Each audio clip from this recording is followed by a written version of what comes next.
அஸ்ஸலாமு அலைக்கும். Hello friends, எல்லோரும் எப்படி இருக்கீங்க? Welcome to taste my foot. இன்றைக்கி நாம் என்ன ரெசிபி பார்க்க போகிறோன்னா சிக்கன் பிரியாணி எப்படி செய்யணும் பார்க்க போகிறோம். யூஸ்வலாக செய்கிற சிக்கன் பிரியாணி மாதிரி இல்லாமல் ஹைதராபாத்தி ஸ்டைல் சிக்கன் பிரியாணியில் நம்ம தமிழ்நாட்டு ஸ்டைலையும் சேர்த்து தான் இன்றைக்கி நான் பண்ண போகிறேன். அதுவும் ஃப்ரெஷ்ஷாக வீட்லேயே மசாலாவை அரைச்சி இந்த பிரியாணியை செய்ய போகிறோம். ஸோ இந்த வீடியோவை கடைசி வரைக்கும் ஸ்கிப் பண்ணாமல் பாருங்கள்.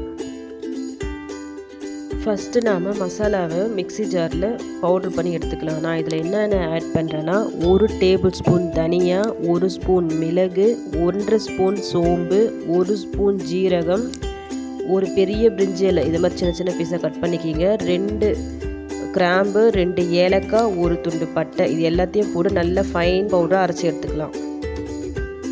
1/2 கிலோ அளவுக்கு சிக்கனை நல்லா க்ளீன் பண்ணி வாஷ் பண்ணி நான் எடுத்து வச்சுருக்கேன். ஃபஸ்ட்டு இந்த சிக்கனை மேரினேஷன் பண்ணிக்கலாம். நான் இதில் என்னெல்லாம் மசாலா ஆட் பண்ணியிருக்கேன்னா நம்ம அரைச்சி வச்சுருந்தோம்ல மசாலா பவுட்ரு அது இதில் போட்டிருக்கேன். 2 டேபிள் ஸ்பூன் மிளகாய்த்தூள், இதுக்கு தேவையான அளவு உப்பு, 1 ஸ்பூன் இஞ்சி பூண்டு பேஸ்ட்டு, 1/2 கப் அளவுக்கு தயிர், 1 டேபிள் ஸ்பூன் ரோஸ் வாட்டர் அதாவது பன்னீர், 1/2 ஸ்பூன் அளவுக்கு ஏலக்காய் தூள், 1 ஸ்பூன் நெய், கொஞ்சம் கொத்தமல்லி புதினா போட்டுக்குங்க, 1/2 லெமனை ஜூஸ் எடுத்து வச்சுருக்கேன், அதையும் போட்டு இது நல்லா மிக்ஸ் பண்ணிக்கலாம். இதில் ரோஸ் வாட்டரையும் ஏலக்காய் பவுடரையும் சேர்க்கும் போது இதோட ஃப்ளேவர் வந்து ரொம்ப நல்லாயிருக்கும். இப்போ நம்ம மேரினேஷன் பண்ணி வச்சாச்சு இந்த சிக்கனை. ஒரு 1/2 hour to 1 hour இருக்கட்டும். எந்த அளவுக்கு ஊறுதோ அந்தளவுக்கு நல்லாயிருக்கும். இது 1/2 கிலோ பாஸ்மதி ரைஸை வாஷ் பண்ணி ஒரு 1/2 hourக்கு முன்னாடி நான் ஊற வச்சுருக்கேன். நார்மலாக இந்த மாதிரி ரைஸ் ஊற வைக்கும் போது அதுக்கு மேலே இருக்க தண்ணி நம்ம கை விரலில் இந்த அளவுக்கு வர மாதிரி பார்த்து ஊற்றிக்கிங்க. நெக்ஸ்ட்டு ஒரு 5 பெரிய வெங்காயம், ஒரு 4 தக்காளி, ஒரு 4 to 5 பச்சை மிளகாய் இந்த மாதிரி நீட்டாக நான் கட் பண்ணி வச்சுருக்கேன். இப்போ நம்ம பிரியாணி செய்கிறதுக்கு ப்ரிப்பரேஷனை ஸ்டார்ட் பண்ணிடலாம். ஒரு பேனில் தேவையான அளவு எண்ணெய் போட்டுக்கோங்க. கூட ஒரு 2 ஸ்பூன் அளவுக்கு நெய் ஊற்றிட்டு ஒரு பெரிய பிரிஞ்சி இலை நான் போட்டிருக்கேன், 2 துண்டு பட்டை, 3 லவங்கம், 3 ஏலக்காய், அது நல்லா வெடித்து வந்தவுடனே கட் பண்ணி வச்சுருக்கேன் இந்த வெங்காயம் ப்ளஸ் பச்சை மிளகாய் இது போட்டு நல்லா வதக்கிக்கலாம். வெங்காயம் நல்லா வதங்கின உடனே இதில் ஒரு 2 டேபிள் ஸ்பூன் அளவுக்கு இஞ்சி பூண்டு பேஸ்ட்டு போட்டு அதையும் நல்லா வதக்கிக்கலாம்.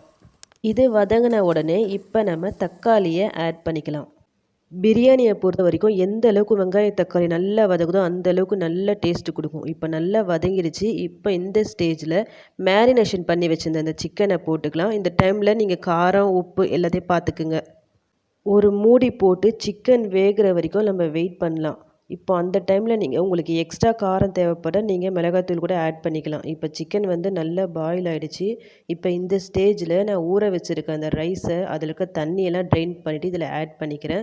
இதை கொஞ்சம் லைட்டாக நல்லா மிக்ஸ் பண்ணி விட்டுட்டு இப்போ இதுக்கு தேவையான அளவு தண்ணி, நான் 2 கப் ரைஸ்க்கு 3 கப் அளவுக்கு தண்ணி, அதாவது 1க்கு 1.5 அந்த இதில் நான் ஆட் பண்ணுறேன்.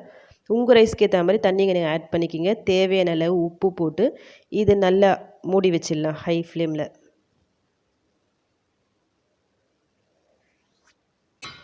இப்போ நல்லா கொதிக்குது. இந்த டைமில் மீடியம் ஃப்ளேமில் வச்சுக்கலாம். இப்போ கொஞ்சம் கொத்தமல்லி ப்ளஸ் புதினாவை இதில் ஆட் பண்ணி நல்லா மிக்ஸ் பண்ணிக்கலாம்.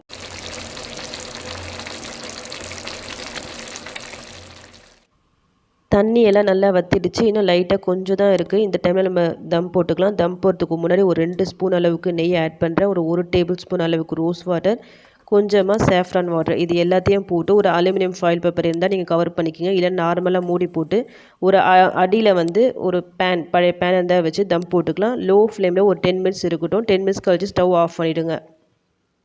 ஆஃப் பண்ணிவிட்டு ஒரு 10 மினிட்ஸ் அப்படியே வைங்க. ஒரு கரெக்டாக ஒரு 20 மினிட்ஸ் கழிச்சு, டோட்டலாக 20 மினிட்ஸ் கழிச்சு ஓப்பன் பண்ணுறேன் நான். பாருங்கள், இப்போ நம்ம சூப்பரான சிக்கன் தம் பிரியாணி ரெடி ஆகிடுச்சு. நார்மலாக செய்கிற சிக்கன் பிரியாணி மாதிரி இல்லாமல் இதோட டேஸ்ட்டும் ஃப்ளேவரும் அட்டகாசமாக இருக்கும். நீங்களும் ஒரு தடவை இந்த மாதிரி செஞ்சு பாருங்கள். கண்டிப்பாக இந்த டேஸ்ட் உங்களுக்கு பிடிக்கும்.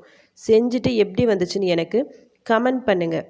இந்த ரெசிபி உங்களுக்கு பிடிச்சிருந்தா என்னுடைய சேனலை லைக் பண்ணுங்கள், ஷேர் பண்ணுங்கள், கமெண்ட் பண்ணுங்கள். மறக்காமல் சப்ஸ்கிரைப் பண்ணுங்கள். தேங்க்யூ.